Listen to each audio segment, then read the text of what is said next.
Well, good morning, good afternoon, good evening, whichever applies to your situation. And welcome to Being Your Own CEO. This is a success circle, especially for solopreneurs. This morning, we're going to talk about finding and choosing related videos.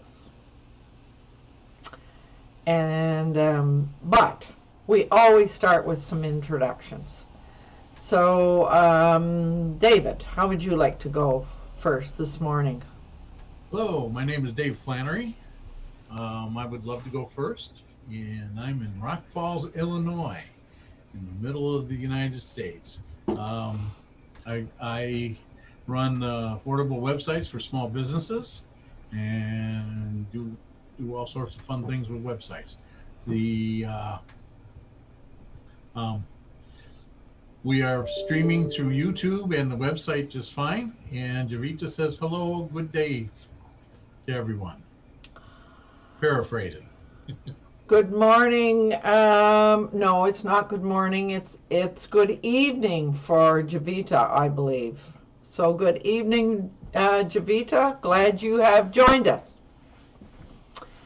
So, Vivek, how would you like to start? Namaste. My name is Vivekanand, which means wisdom and happiness. I am proud to share my belief with Steve Jobs and Leonardo da Vinci, who said simplicity is the ultimate in sophistication. I aim to bring time-tested wisdom and happiness together into your business and life by unifying, simplifying, and amplifying simple technology and tools. Wake Technology is my company. Together, let us wake up our potential. I am in England, UK, in a city or a town called as Reading. It is quite warm outside. It's summer is still with us. So they are saying that there would be thunderstorms, and I did read reports about a couple of hospitals in London being flooded with unseasonal rain, thunderstorms, and all that. And but yeah, here it's all calm and quiet. Well, glad you're with us, Vivek. And I must say that I've been dismayed by all of the reports. It seems as though our planet is really rebelling against this whole global warming. It's not just London, it's everywhere. It seems, and it's quite. I'm dismayed by this, and some days I'm really worried. So now, Fred, you have a new background, and it looks very nice. I'm Fred Johns, the creator of Our Future Leaders, where we assist young people to become the leaders that our world needs to help fight climate change. Like Greta Thunberg from Norway, who's been talking about it for a few years now, and it's certainly coming to fruition, no doubt. I just looked at the map. We have 253 current wildfires here in British Columbia. So, and we have 89 evacuation alerts and orders. So a lot of people, particularly in the interior of the province, are not able to go home because of the fires. It's been an interesting time, but you're quite right, LowellAnn, it's around the world. I mean, it's quite amazing, the floods and everything that's happened. So you're right. The world is rebelling and saying, okay, now I'm house sitting in East Souk. Oh. And if I look out the window, I see the Olympic Mountains on the other side of the Juan de Fuca Strait. And that's Olympic Mountains, nothing to do with the Olympics in Japan. It's got to do with the mountains in Washington State across the... Well, that's what I can see. And just as far as weather is concerned, it's I think I just checked, it was 16 degrees here. You're supposed to be getting a heat wave by the end of the week in Victoria, if I'm not mistaken, another one.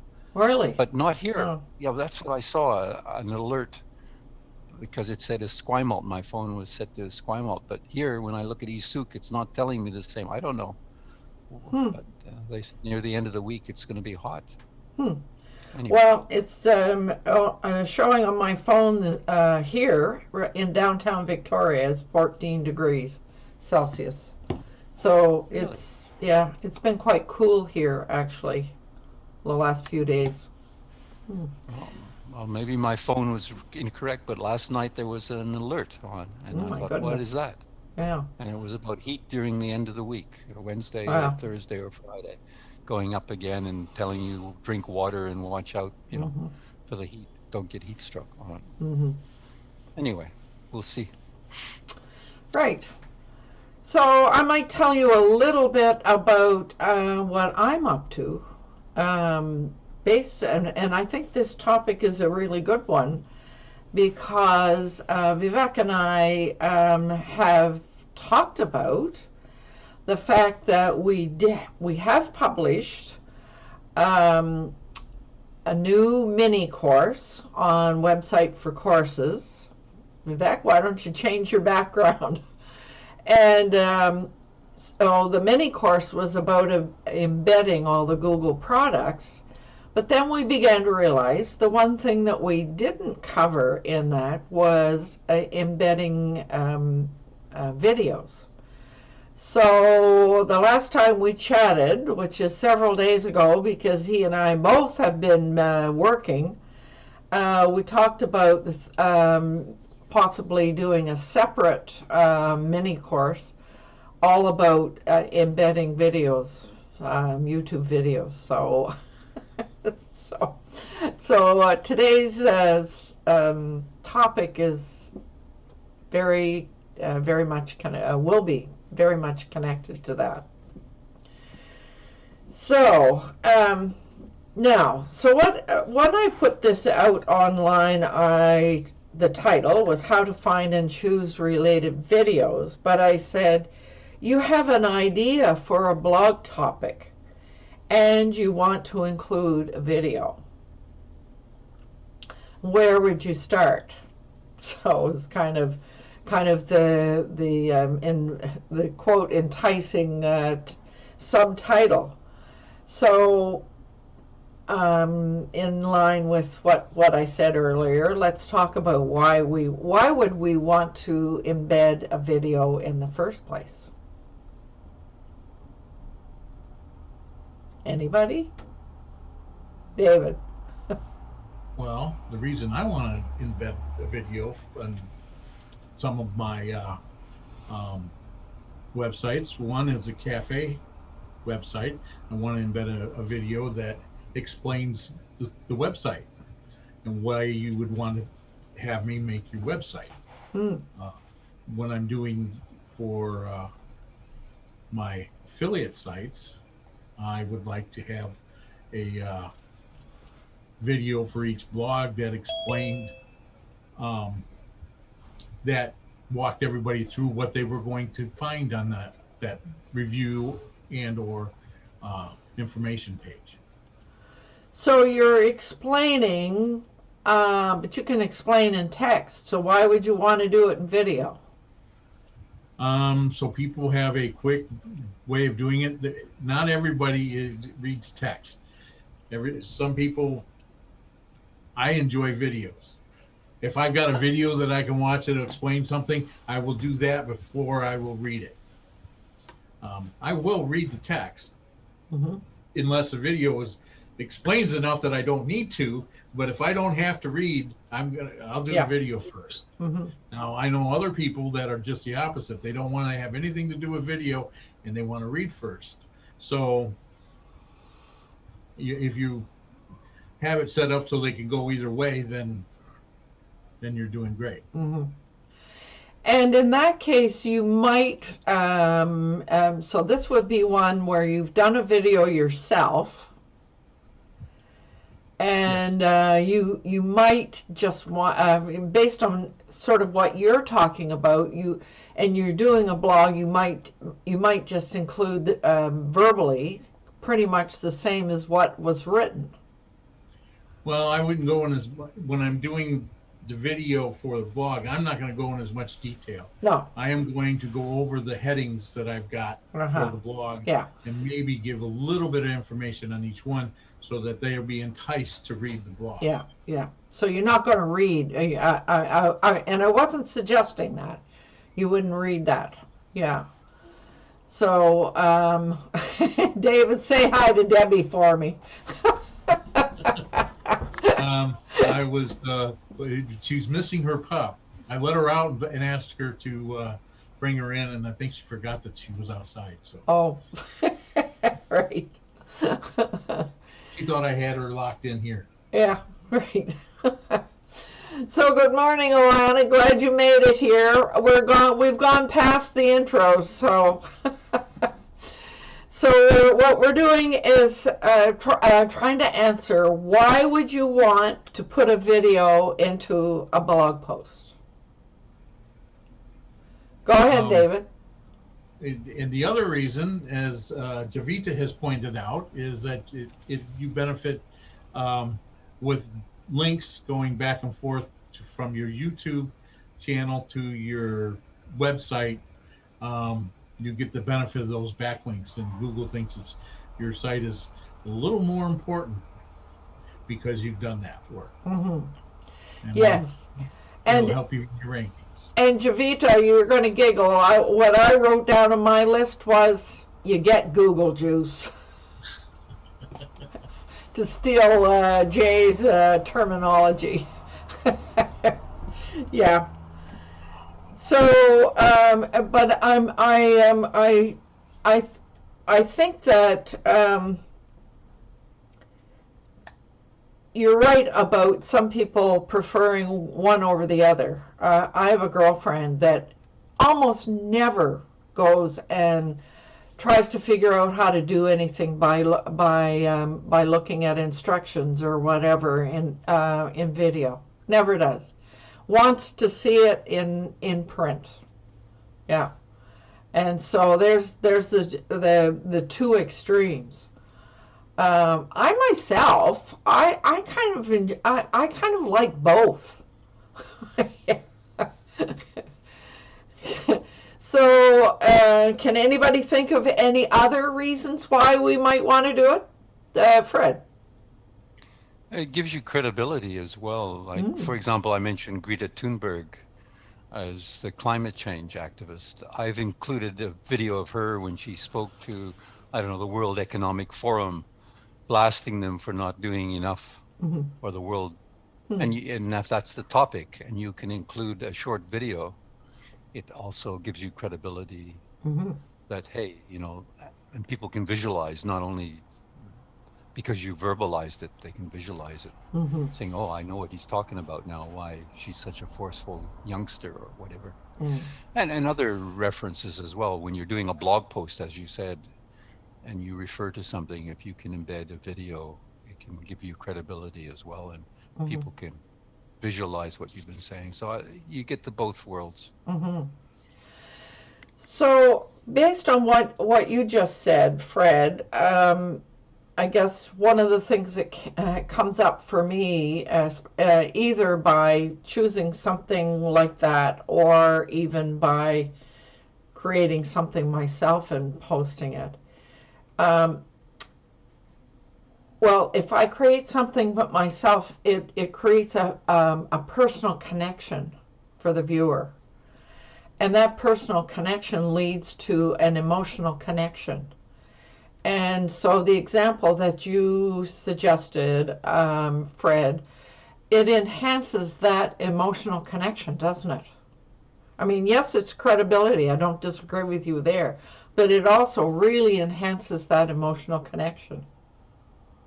Oh, for sure. I totally agree with that. I mean, and if you can get people to feel things, they always say in a presentation, they don't remember what you said, but they know You remember how you made them feel, Mhm. and that's the emotional connection. So Mhm. that really very powerful. So you're Mhm. spot on there. Mhm. Yeah. Any other ideas about why? Nobody can come up with. So here's another one. With all the new information about the new Google algorithm, we want people to stay on the website longer. The longer somebody stays on your website or your post, the more you're apt to show up in the searches. So by putting a video on your blog post means that people they may do both. They may watch the video and read the information as well, and that means that they're going to stay there longer. That's the main reason everybody is recommending putting a video now. Here, here's one idea. I mean, it probably would enhance what Fred was talking about. What if you give a short introduction yourself, Mm-hmm. create a video, Mm-hmm. and then continue with the embedded the video from Mm-hmm. Greta Thunberg, and then you put your own conclusions in the end. So you are actually uh, saying that you not only agree with it, you want to be part of it. So Your you are your what's the word? The word just flew away. You're involving yourself. You're integrating it in the whole concept. Yeah, Mhm. yeah, yeah. David. Javita's pointing out that she was agreeing that uh, people may stay on your page a while watching the video longer, and that helps your SEO benefits. Mm-hmm. She was agreeing with you on that. Yeah. So, Yeah. It's a big piece, but I mean, yes, if we're doing marketing and we really care about all that, but to me the most important one is the credibility and the emotional connection. I don't know about the rest of you, but to me it's those are the two more important ones. Go ahead, David.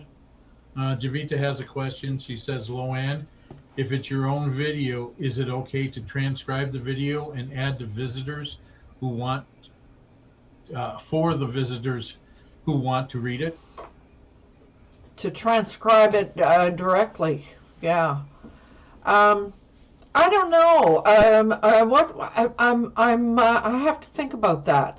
So, in terms of, I mean, you can put a transcription. You can transcribe. That's for sure. And that would mean that there would be a duplication as opposed to what we're talking about by interacting with the concept and in a more sort of personal way. Right, David? Yeah, the transcription would help people that are hearing impaired Yeah. or deaf, and that they would see the video and then understand what's being said. So transcription is a good thing to use and is something that Google looks at when you're that's part of their process of whether that's a good video or not. But You can also transcribe. You can have multiple. I mean, if it is your own video, you can put multiple. That is slightly different topic, but closed captions in multiple languages. You can put them yourself, which will obviously enhance the value of your video. and so that would be a YouTube thing. Yeah. So I guess my question would be, to myself and to everybody here, would I want a direct transcription if I were doing a blog post Oh, you mean in on the a blog?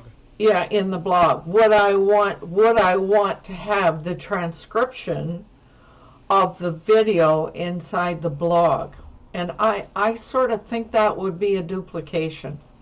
I don't know. Well, Not the probably not a word to word one. Maybe bringing out the most important aspects. A summary. Yeah. Yeah, Yeah. that would probably be useful. Mm. Yes. the accessibility people want to have a separate box with the transcription, and it roll with the video as the video goes along. And that's how you ultimately should have your videos, all of your videos. Now, I've not dug into if there's a plugin that does that or what you have to do to get that done, because it's not something that you're going to do. At least it's beyond my capabilities of programming something like that, which that's not a hard to do to get past my abilities, but it's it's not something that just someone who's using WordPress and using they have to have a plugin that would do that. Mhm. Now that's what the accessibility people want, to get to level 2. So Well, it's kind of yeah. and Google is looking at accessibility as part of their ranking metric. Yes. If you go to Lighthouse and you run your website through that, they give you an accessibility score, and they expect you to be in the 90% area Yeah. of accessibility. That And in this case, accessibility is really about making it useful for people with various disabilities. Correct. That's kind of what the definition of accessibility is. Yeah. Yeah. Yeah. Fred.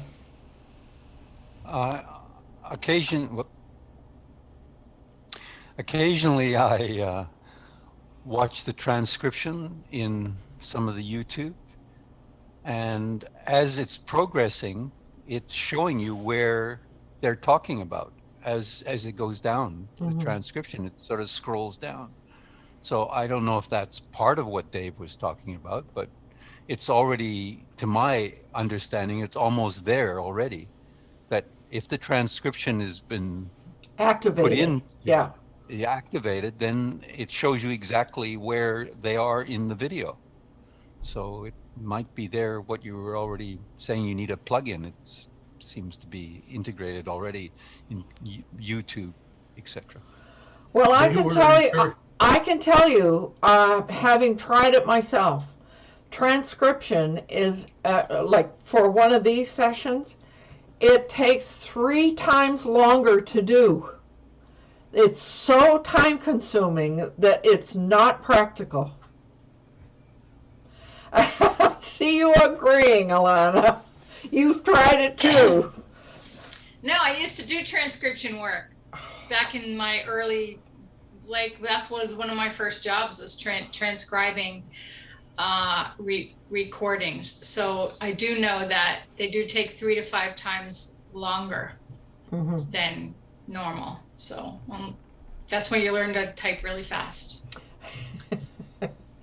Yes. Going back to what Fred was talking about, these accessibility people, they want both the transcription in the YouTube that comes automatically and the box that transcription scrolls. And what the advantage of the transcription in the box is, the line that you're reading that's corresponding with the YouTube is got 5 lines above and 5 lines below. So you can either read ahead or read below what's going on, or you can read right along with it. So it's, that's how they want it. So David, that sounds like that would go along with the embed. Yeah. And like I said, I've not had the time to completely understand that one. It's got to be a plugin that you take the YouTube transcription and just plug it into the box, or the box automatically takes the YouTube transcription and rolls with it. Yeah. But Okay. So we're starting into the how, and I want us to I think we've pretty well covered the why, but the next question, going back to our topic, what you've got a blog, and you want to embed something into that blog. How would you decide what to look for? Especially if you're not doing doing the video yourself. There are lots of people that do not do videos, but they do put other links, and we've all been instructed that it's really important to have an external link, and also to embed a video so that people stay longer. So let's say that you're not planning on doing it yourself. How would you decide what to look for? Alana. Well, first I would make sure that whatever video I chose had authority. So if I'm doing something around a product review, I would get a product review video from the company itself. And most companies do have videos. And I think that those would be one authoritative and one good for rankings. Mm-hmm. Okay. So you'd be looking for something that would be authority, right? And Fred, you were waving? I when we're talking about how, this may be relative to it. I always, and somewhere I heard this, and I always try and put the video near the end of the blog post, because if it's in the middle or in the early part, they go down the video and they never come back to the rest of your blog post. So how is, where should you put it? Yeah, but that's the how. But how would you decide what to look for? Well, it's what would you look for? How would you look? Well, as Alana said, it's got to do with the topic, obviously. Okay. And you look at something that's credible, that reinforces what your comments are, not something totally off left field, because that's not relevant. It has to be relevancy. Very relevant. David. When I do it, I do a keyword. I've got a keyword that I'm using for it, and I do a keyword search in YouTube, and I try to find a relative video. Right. Like when I'm doing a review, I'm looking. I also go to the company that makes it and see if they have YouTube videos, because they are promoting their product, and it's not someone else promoting their YouTube channel. Right. So I try to get that's the best video to use for like my air fryer site. Then if they don't make one, or there's one I can't use, they won't share, I then I go and use the keyword that I'm going for, and then I try to find. I don't even go for relevancy, because I'm just going for the backlink. I watch the video and I make sure it's a good video. I don't put up a piece of junk, but I also try to find one that's not promoting, is in competition with me. Like I would take a consumer report video and use it, or something along that lines, and it's not or someone, like I don't know, Wikipedia doesn't have videos, but it would be some other place that's doing it. I've used like a Zeppelin had one where I was, and they're just a local place that sells appliances, and they had something on air fryers, and I've used that. And you put you put your finger on it. Because you don't want to bring in something that would be your competition. Correct. Because some people will go to that they'll leave your website and go to something else. So that's a really important piece. You have to be extremely careful about that. Yeah. That's why, if you can, do your own videos, because then you're not worried about competition. Exactly. So, but I've got Javita has some more stuff. Okay, go ahead. Get her up to date. She wants to go back to. She was in transcribing. She says, "LowellAnn, try Otter. It's amazing, almost 90% accurate. It's Otter. free version off. Yeah, Otter. It's an AI. It's free version offers 600 minutes a month, and then I posted your tech gumbo, and then a link to Otter. Oh, So we're up to date on. right on. Otter. Wow. Okay. So thank you, Javita. I really appreciate that. I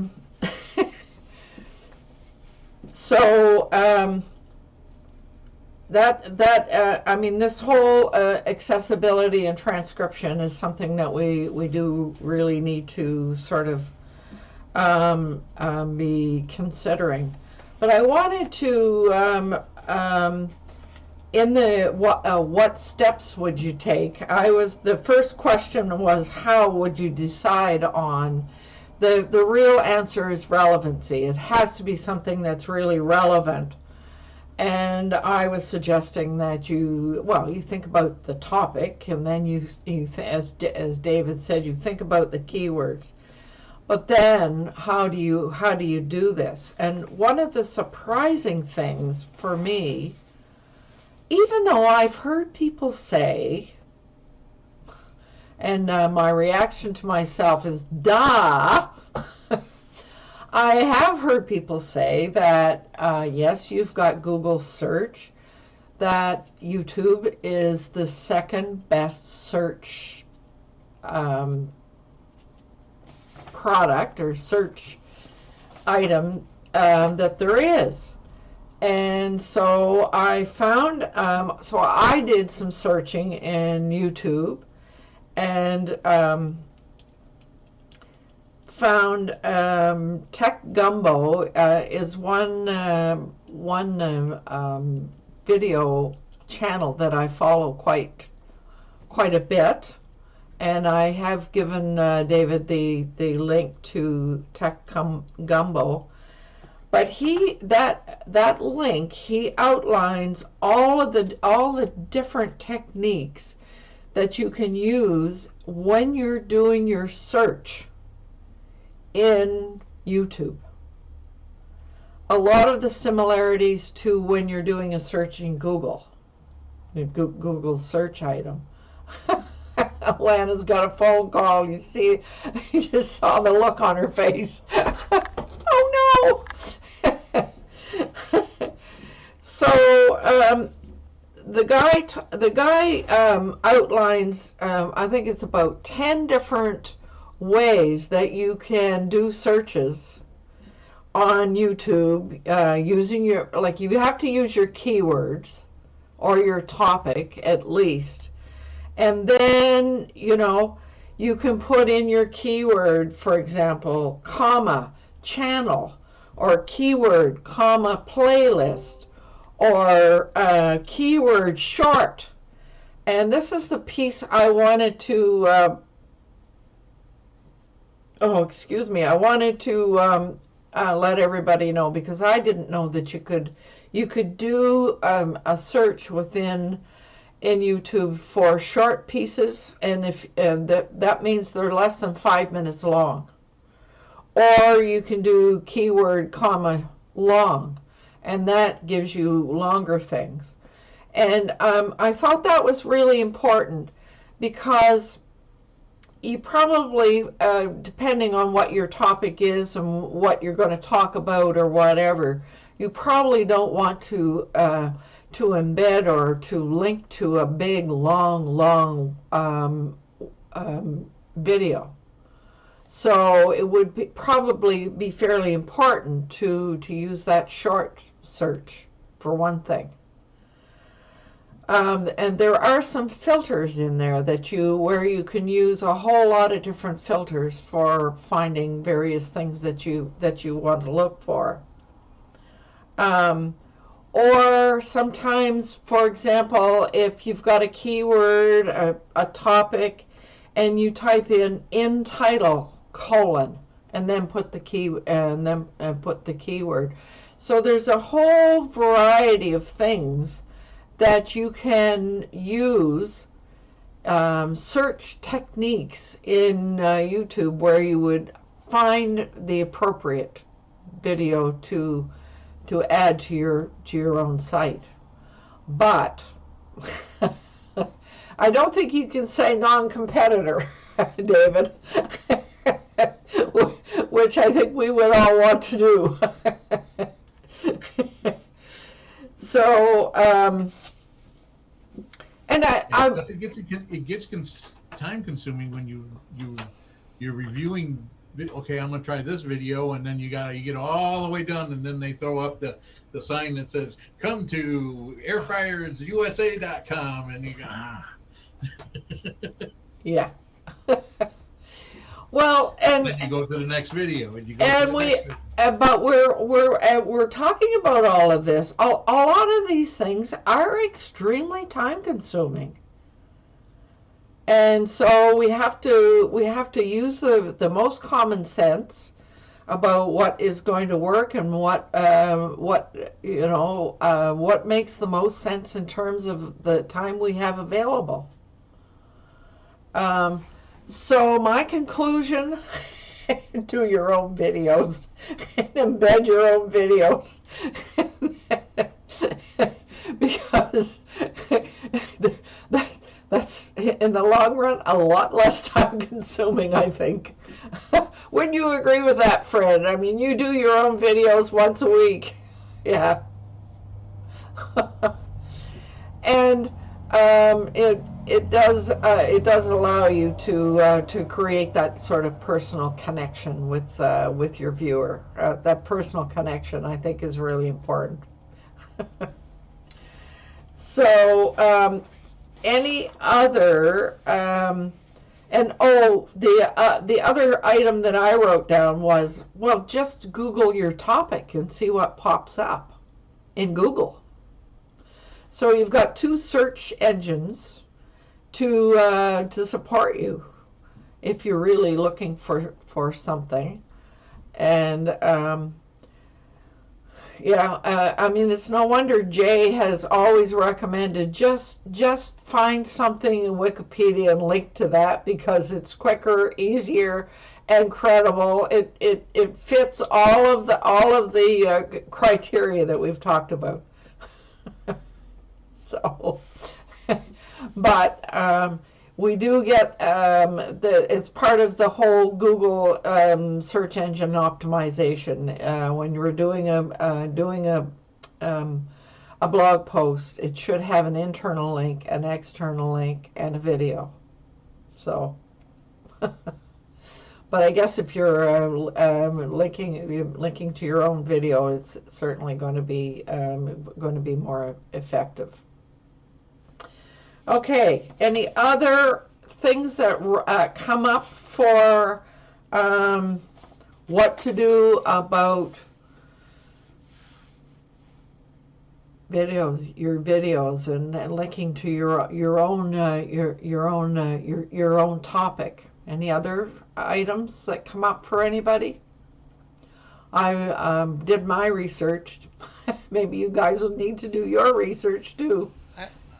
I think one way maybe, I mean, this is my thinking, one way to kind of neutralize the effect of competition is to include more than one competitor. Oh. Let them fight. So you stand above them. And put two videos, but links to two videos. And you stand above them and say, this is what these guys are doing, this is what these guys are doing. Yeah. You can see both and be above them. So. Yeah. So I guess the other question that just pops into my mind right now is, would we just want to put a link to, or would we want to embed? Which would be the most effective? Well, right now when you put a YouTube, you're putting a link in. You're not really embedding it, even though it says you're embedding the YouTube. No, video. but when you embed the link, when you embed the video, you encourage them to stay on your website. Correct. Even though they click on that link, they are watching the video, they are still on your website. Whereas if you just give them a link, you are asking them to get out. Literally. Never come back. So I'm so glad you brought that, you clarified that, Vivek. Fred. Yeah, so that raises a question. Even though you embed, and most of the time I embed it so that it appears on the screen, they click on it. But once that video is finished, YouTube tends to say, okay, now there's lots of other videos for you to watch, and they may never come back. That's why I said, okay, I want to make sure that when they watch the video, there's not a lot that they're going to miss if they don't come back. So I try and put it near the end. However, is there a way to stop that? In other words, before you embed it, and then they finish watching it, then YouTube says, okay, here's lots of other videos. Yeah, there is. I'm not sure. Yeah, there is. So, and what's it called? Once you've recorded it, then and you've done your chapters and all of those pieces, then there's 2 or 3 other things that you can ask it to do. And it's over on the right hand side, and if somebody would share a channel or a video so I can tell them what it is, there's a place there where you can select, you can ask YouTube to choose the next video to watch, or you can select which of your previous videos that you want them to watch. So those are some settings that you put into your YouTube video.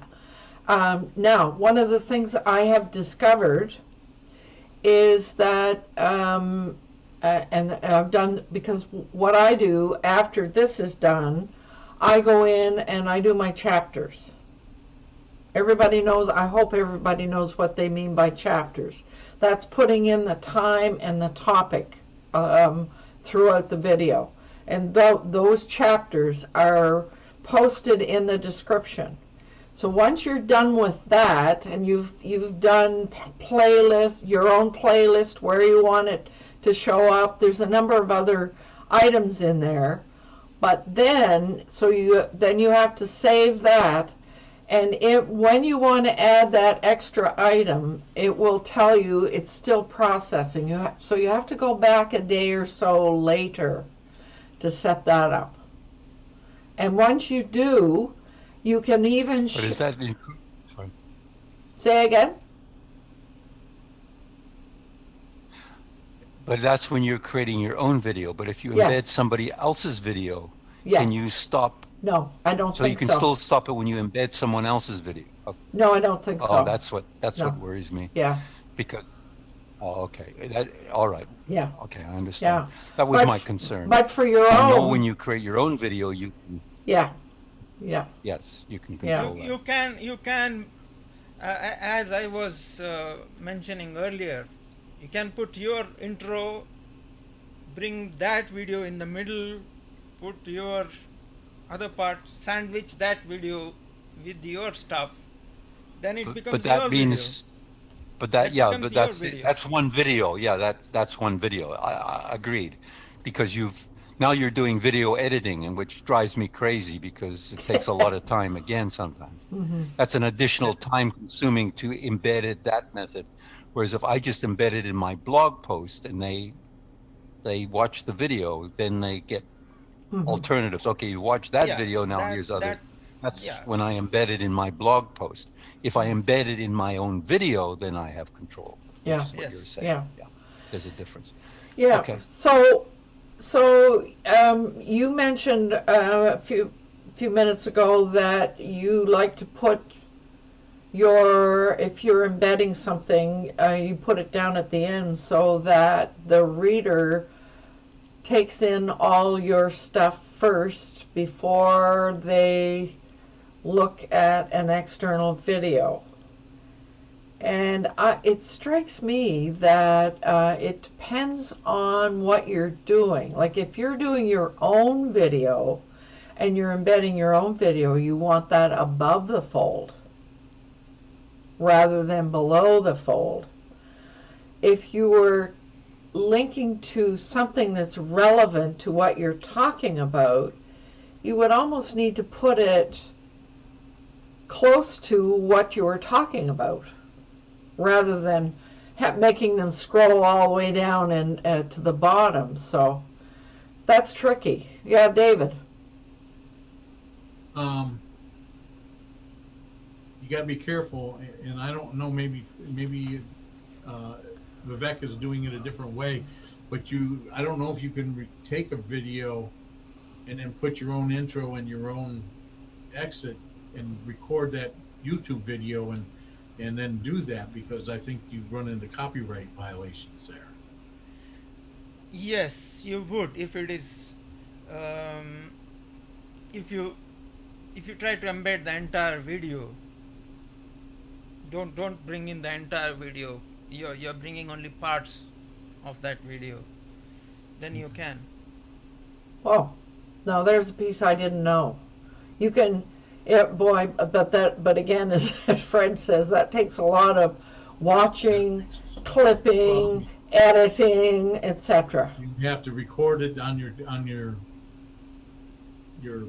computer, which means now your quality, you're taking a recording of a recording, so your quality is not going to be the best. Mm-hmm. And then you have to put an intro and chop the video and put an exit, which is a lot of work. Yeah. Yeah. But you could do it, and that would prevent the exit problem you have, Yeah. where they bring a lot of other channels in. Yeah. But I guess by Google doing that, you do get some Google juice because you're helping to promote Google. So I guess you got to weigh out the pros and cons of that one.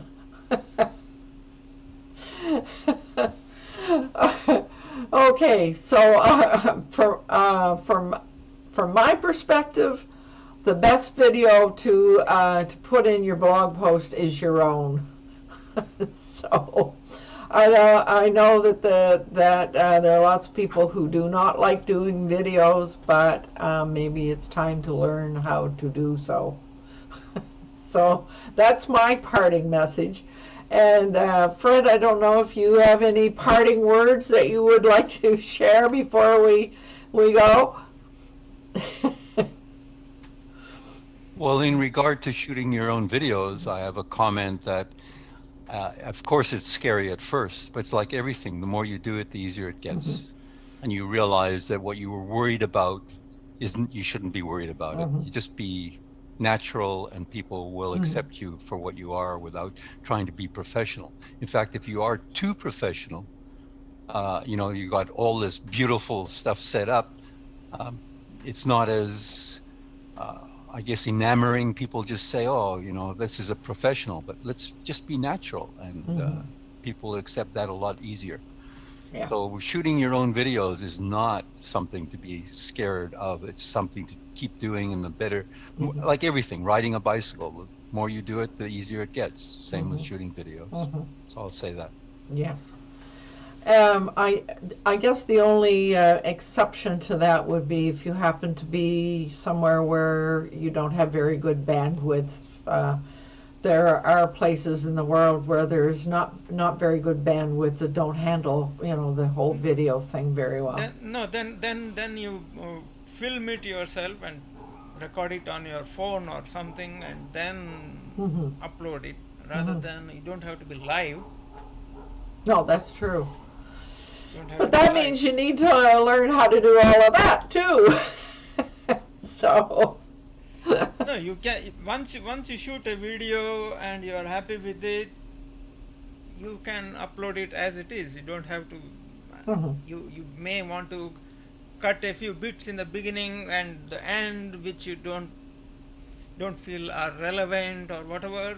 The rest of it you can just upload it. It's a few fundamental or elementary editing things you will have to do, but. Yeah. And so I agree with Vivek. Yeah. When we talk about that, I do need to mention what is it? I think it's Filmora, isn't it? That is a fairly elementary, easy to use editing. You don't have to go with the big fancy items that like the one that Vivek has. Oh, David. Yeah, and you don't have to, you like me, I'm a perfectionist, so when I do a film, I spend more time doing takes and takes and takes and takes because I'm too perfectionist. You need to not worry so much about being perfect. And good advice. Yeah, Boy, I wouldn't have been doing this for as long as I have if I've been worried about perfection. Yeah, that would be that would be pretty funny. Yeah. The other thing, Javita was asking how to do chapters, and I put a YouTube link on how to set that up for her. Oh, good. Thank you for doing that, David. Yeah. You're welcome. Yeah. So, well then, all right. So I think we've we've covered the topic extensively, I think, enough to give people some ideas. So it's time for me to remind everyone it's important to do what you love. And if you don't love doing videos, keep doing them, and then you'll get so you do love them. And just to tell you what's on for next week, the topic is how to write blogs, but and Matthew Powell is going to do the presentation, and it's kind of going to be not the mechanics of, well, I don't know what he's going to, but how to get yourself on a roll so that you're doing your blogs on a regular basis. I saw him do something along that line. I was so impressed with some of his suggestions. So anyway, but he may decide to take a totally different tack on it, so we'll never know what Matthew's going to do until next week. So stay tuned. And right now I will say goodbye for now. See you next week, and we'll do the outro.